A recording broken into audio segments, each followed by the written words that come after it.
Xin chào anh em, chào mừng anh em đã đến với kênh Main Cool Game. Ở video này mình sẽ nói về 27 điều mà newbie khi bắt đầu chơi game nên biết để hành trình những ngày đầu chơi game trở nên đơn giản hơn. Anh em newbie không thể bỏ qua nhé. Giờ mình cùng bắt đầu thôi. Đầu tiên là khi khởi đầu, anh em nên chọn class tiên tri pháp cầu hoặc ít nhất class đánh xa để dễ chơi ban đầu hơn. Anh em thử nghĩ ngày đầu game ra mắt cả ngàn người khởi đầu chung một bãi quái. Chơi cận chiến thì chưa kịp chạm vào quái, rất khó farm.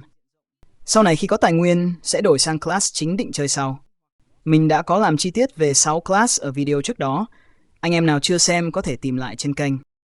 Chơi lên hẳn 45-50 rồi đổi, vì lúc này game sẽ cho thẻ reset stat free. Còn ai bảo pháp cầu bị giảm sức mạnh thì là tin phá ke nhé, nên nghe tin có chọn lọc. Còn kỹ năng đỏ game cho thì khoan sử dụng, đến khi nào chốt được class chơi chính thức hãy dùng sau.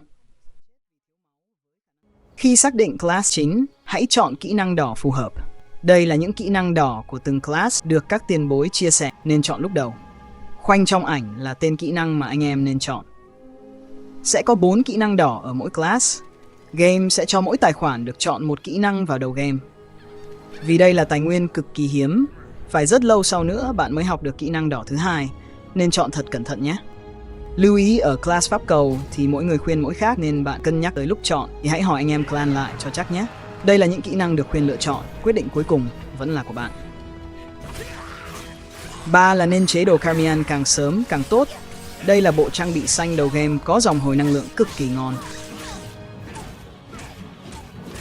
Nguyên liệu chế tạo cũng đơn giản, rớt ở hầu hết quái vật khi bạn làm nhiệm vụ. Tiếp theo, sau khi chế xong set Carmian, các bạn để ý nguyên liệu của vũ khí xanh lam. Ưu tiên tích nguyên liệu để chế xong vũ khí này vì sẽ đi khá lâu với anh em. Quan trọng nhất là để dành 3.000 pha lê xanh này để chế tạo, tránh dùng vào Spirit sớm nhé. Nhớ nâng cấp trang bị lên cộng 4 vũ khí lên cộng 6 ngay từ khi có trang bị để có sức mạnh ngay lập tức làm nhiệm vụ dễ dàng hơn. Những vật phẩm này nếu sau này bạn không sử dụng nữa thì vẫn có thể cho vào Codex, đừng tiếc những cuộn giấy cường hóa ban đầu nhé. Còn giấy cường hóa trang sức thì khá hiếm nếu không nạp, nên đầu game anh em đừng sử dụng lung tung. Và khi up lên dù chỉ cộng 1 cũng có khả năng bị mất vật phẩm, nên nếu không thừa trang sức thì đừng up nhé, kẻo chỉ còn cái nịt. Khi học được kỹ năng chủ động mới, anh em cho vào ô kỹ năng rồi nhớ kéo xuống dưới để auto sử dụng nhé. Kể cả lọ thuốc cũng tương tự. 7. Anh em chú ý luôn giữ túi đồ dưới 49% trọng lượng để có thể hồi mana khi farm. Lúc đầu mình không biết điều này đâu, phải hỏi anh em mới biết. Thứ dễ nặng túi đồ nhất là trang bị. Anh em vào shop máu mua bình màu trắng này để phân rã trang bị không dùng đến lấy nguyên liệu chế tạo nhé. 8. Làm nhiệm vụ chính tuyến tối đa trong ngày đầu tiên để mở nhiều tính năng, bản đồ và tăng cấp nhanh nhất có thể. Làm đến khi nào anh em thấy đánh quái không nổi nữa thì thôi. Trong game anh em có thể dịch chuyển tới thẳng chỗ nhiệm vụ, tốn ít vàng nhưng tiết kiệm thời gian. Thời gian đầu chắc chắn nhiều người không biết tính năng này vì cái nút nhỏ quá, chính mình cũng không để ý khi test đầu game. 10. Nhớ dùng lọ thuốc, dùng thức ăn để tăng chỉ số nhân vật giúp farm khỏe hơn. Những thứ mình đề nghị bạn nên dùng liên tục vì giá thành rẻ là bình màu xanh lá tăng mọi tốc độ, bình hồi phục mana, thức ăn và giấy tăng phòng thủ dùng được 30 phút. Còn giấy tăng sức mạnh chỉ có 6 phút nên khá tốn vàng. Tính năng lên kế hoạch là một công cụ cực kỳ tiện lợi cho những người bận rộn. Sử dụng tính năng lên kế hoạch để auto farm một cách chuẩn nhất giúp bạn không cần phải có mặt mà nhân vật vẫn hoạt động liên tục, không lo chết rồi đứng im ở thành. Cách dùng như sau. Bạn vào mục lên kế hoạch, chọn địa điểm muốn farm, rồi hẹn thời gian farm trong bao lâu. Có thể chọn nhiều địa điểm cùng lúc, tối đa là 8 giờ. Kế đến qua mục 2 bật on tất cả để cài đặt tự động hồi sinh sau khi chết, tự động bán đồ thừa trong kho, tự động mua máu và vật phẩm. Sau khi mua, nhân vật sẽ tự động dịch chuyển tới bãi farm và cứ thế lặp đi lặp lại mà không cần bạn phải có mặt. Bạn vào mục 3 để check lịch sử hoạt động của nhân vật nhé. Thời gian, địa điểm, làm gì, dùng vàng như nào đều được ghi rất rõ ở đây. Đây là một tính năng cực kỳ tiện lợi. 12. Tăng chỉ số Strength, Dex in đúng class. Vào lại video đầu tiên mình đã hướng dẫn đầy đủ nha anh em. 13. Khi đạt đủ cấp độ sẽ mở tính năng nhiệm vụ hàng ngày, bạn nhận tại tượng nữ thần hoặc vào mục nhiệm vụ phần thứ 2. Mỗi ngày sẽ được hoàn thành 12 nhiệm vụ với rất nhiều phần thưởng tốt cho việc nâng cấp nhân vật của bạn. Nhất là đồng Oracle có thể đổi được rất nhiều kỹ năng tốt.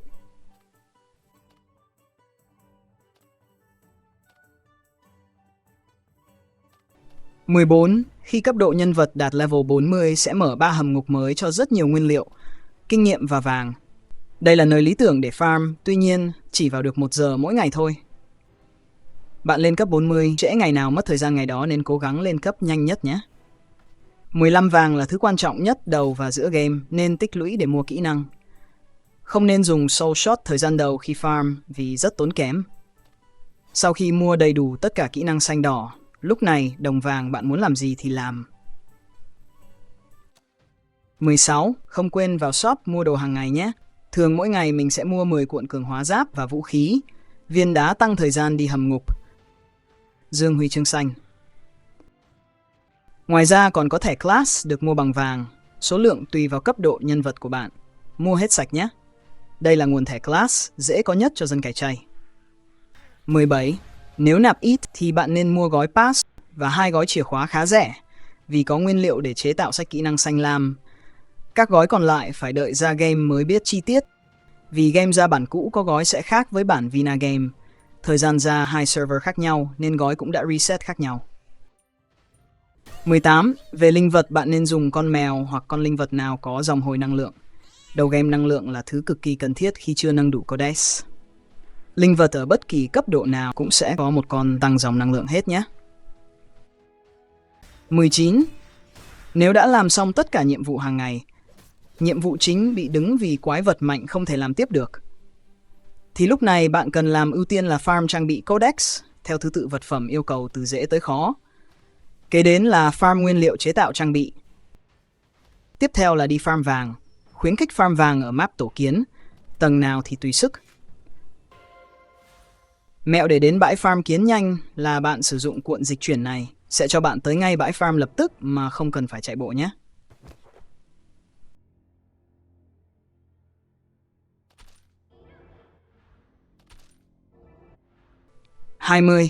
Khi có đủ lượng vàng hãy trở về thành Gludio, gặp thương nhân bán sách kỹ năng xanh. Ưu tiên mua tất cả sớm nhất có thể vì kỹ năng xanh lúc này khá rẻ, nhưng tăng được rất nhiều sức mạnh cho nhân vật của bạn. 21. Game có hướng dẫn bãi farm phù hợp với level, giúp bạn kiếm SP tối ưu nhất. Bạn bật bản đồ lên, nhấn vào biểu tượng này. Bãi nào trên bản đồ sáng lên, tức là bãi đó phù hợp nhất với cấp độ hiện tại của bạn. Cứ theo hướng dẫn này thì bạn sẽ lên cấp nhanh, không sợ lãng phí thời gian ở những bãi quá yếu hoặc quá mạnh. 22. Chết sẽ bị mất 5% kinh nghiệm, nên anh em cần lưu ý cực kỳ. Mỗi ngày bạn chỉ được hồi sinh miễn phí 5 lần. Sau đó sẽ phải dùng vàng hoặc kim cương để hồi sinh lấy lại kinh nghiệm. Nếu chỉ dùng vàng thì chỉ nhận lại được 70% kinh nghiệm thôi, nên cố gắng lựa bãi farm phù hợp. 23. Codex là một tính năng nâng sức mạnh nhân vật cực kỳ quan trọng. Bạn nên nâng những chỉ số chính của class mình chơi trước. Các vật phẩm trắng, đơn giản, rẻ tiền thì lắp càng sớm càng tốt để lấy chỉ số cộng thêm. Còn những dòng codex yêu cầu vật phẩm hiếm hơn để từ từ nâng dần theo thời gian. Mình sẽ làm một video riêng hướng dẫn chi tiết về hệ thống codex vì đây là phần cốt lõi của game, cực kỳ nhiều chỉ số và cũng tương đối phức tạp. Nói sơ ở đây thì không hết được. Tham gia và cống hiến cho clan mỗi ngày để nhận huy chương xanh. Đây là thứ cực kỳ cần thiết để tích lũy lấy kỹ năng đỏ.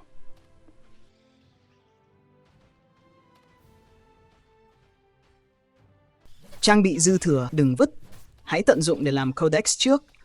Nếu đã xong thì hãy đem lên chợ bán lấy kim cương. Những món nào mà giá đã quá rẻ, không còn chỗ treo chợ nữa thì mới phân tách để lấy nguyên liệu chế tạo.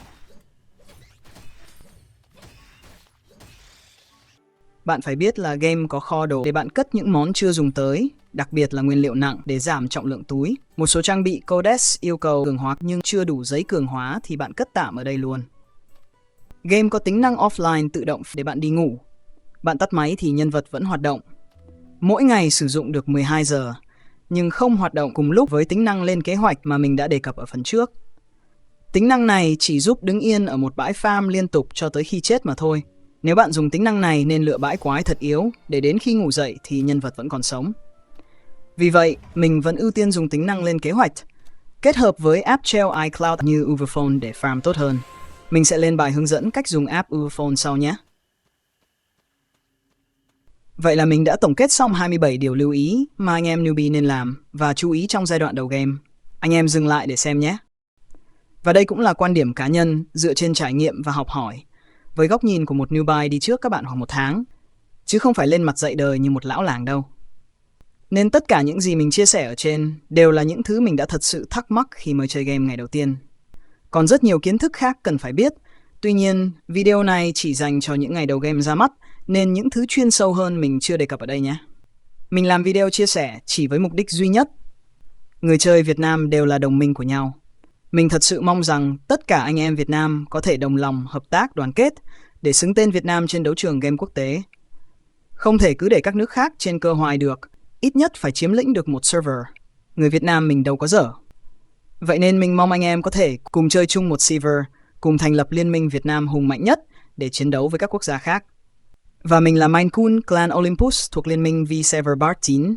Video của mình thật sự tâm huyết và nếu như video có giúp ích tới anh em, thì đừng quên nhấn đăng ký kênh, like và bình luận vào dưới video để mình giải đáp câu hỏi của anh em nhé. Giờ thì thân ái chào tạm biệt và hẹn gặp lại anh em vào những video tiếp theo.